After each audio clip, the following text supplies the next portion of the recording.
Como tomar decisão sob pressão? Quando, sabe, a tempestade está batendo na porta, tá cheio de boleto para pagar, ainda tem que liderar e ser pai e mãe. Como tomar decisão sob pressão? Sabendo que se tomar a decisão errada, Vai dar ruim. vai dar ruim. Aí eu vou lembrar de Provérbios, né, que na multidão de conselheiros se encontra a sabedoria, né.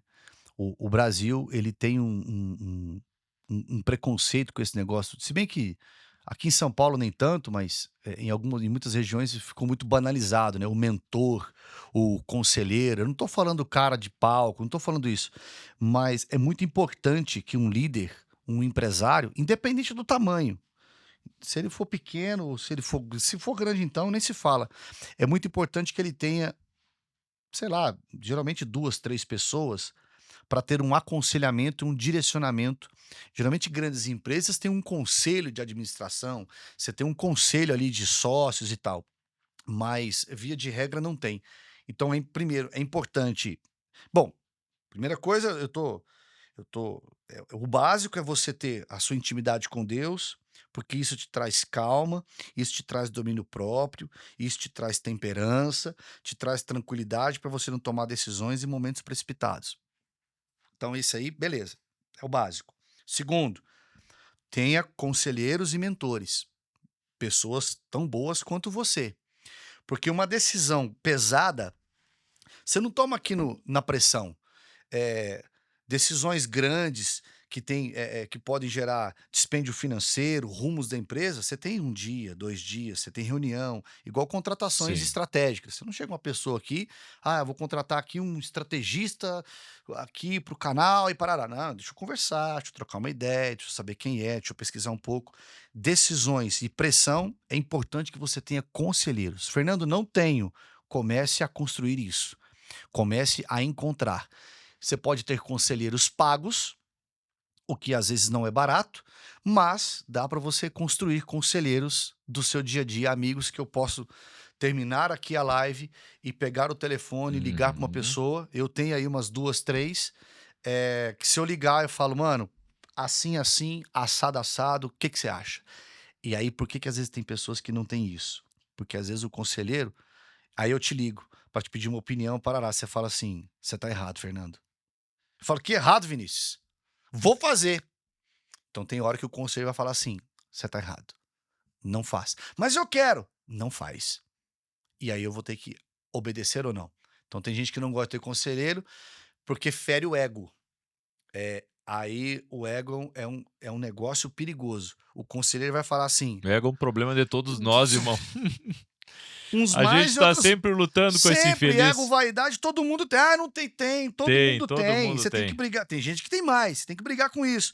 Então eu já tive situações que a minha esposa é a minha primeira conselheira, porque ela come o filé comigo, mas quando precisou roer o osso, ela estava comigo. E ela falou um negócio, quando a gente quebrou e vendeu um apartamento, foi terrível, e na época a gente conversou, a gente foi junto, falhamos junto, depois a gente descobriu a falha, que foi ego, que foi ganância, eh, e tem coisas que eu quero fazer, ela fala assim: "Não faz". Eu falo: "Mas", aí eu tento ir, ela fala: "Não faz". Eu falo: "Bom, então se nós temos uma co", porque ela é minha sócia, minha esposa, uai. Tenha conselheiros. Construa essa rede de conselheiros, pessoas melhores do que você. Você não vai pedir conselho de casamento para quem teve uma vida de casamento complicada e etc e tal. Você não vai pedir conselho financeiro para quem sempre quebrou e continua quebrando, quebrando, quebrando, quebrando e destrói tudo. Você vai pedir conselhos para alguém que tem congruência naquilo, naquela área. Então, quem é empresário? Cara, você tem que ter conselheiro nessa área estratégica de empresas. Na área espiritual, você precisa ter alguém que é uma pessoa experiente, centrada, para te dar conselho nisso. Como que eu escolho isso, Fernando? Olha os frutos. Olha os frutos da pessoa. Hoje no YouTube, falando empresarialmente falando, cara, tem tantos canais aí do mundo corporativo que são maravilhosos. Eh Enfim, na área espiritual, tá aqui você é um exemplo disso, tantos outros que tem por aí. E no presencial ali, uma mesa com um cafezinho, 1 horinha, 2 horinhas, Abrindo o cara, coração. coloca muitos pingos Uhum. nos is. E quem caminha com Cristo, é lógico, esteja caminhando sempre com Cristo, Amém. tendo a sua comunhão, porque o Espírito Santo, às vezes na mesa, o Espírito Santo fecha o seu coração, você tá com a caneta na mão, o contrato, aí dá aquela coisa, você fala, gente, só um instantinho, por favor. Vai no banheiro, ora, fala, Espírito Santo, é isso mesmo.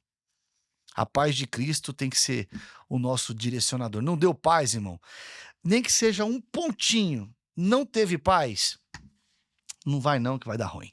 Fernando, 3 hábitos como líder que depois que tu começou a praticar, mudaram completamente a tua vida. 3 hábitos: ler Bíblia todo dia, mudou a minha vida.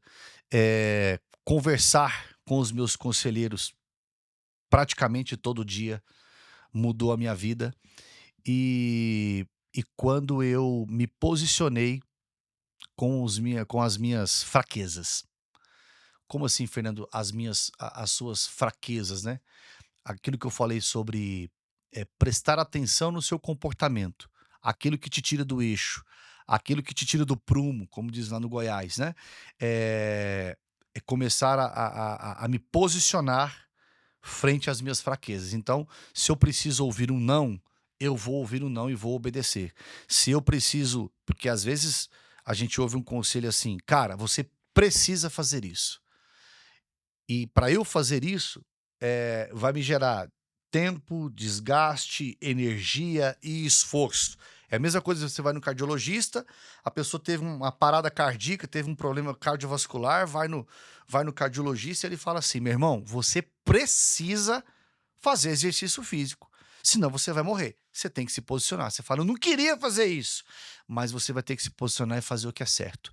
Então, para mim, essas são as 3 coisas que eu diria, né. Porque isso é muito importante e isso me ajudou demais. Amém. Como lidar com pessoas tóxicas na liderança? Porque tem gente que é tóxica, né? São É, pessoas que é difícil liderar elas. E sim, elas também são manipuladoras às vezes. isso. Olha, eu costumo dizer o seguinte, tem gente bom, falando do mundo corporativo, eu sou da questão eu sou da linha da conversa. Então de sentar, conversar com dados, com apontamentos. Claro, é por isso que eu disse lá atrás a questão da congruência do líder. Porque se o líder tem congruência, ele senta com a pessoa, ele vai falar, e a pessoa fala assim: esse cara, o que ele tá falando, cobrando, ele vive. Porque senão você pode tomar uma invertida e a sua moral cai. Para tentar resgatar aquela pessoa. Eu acredito que as pessoas podem mudar, mas elas precisam querer. Igual o livro, né? Compra o livro, tá aqui o cronograma, a trilha para o cara tirar a tarefa e aplicar.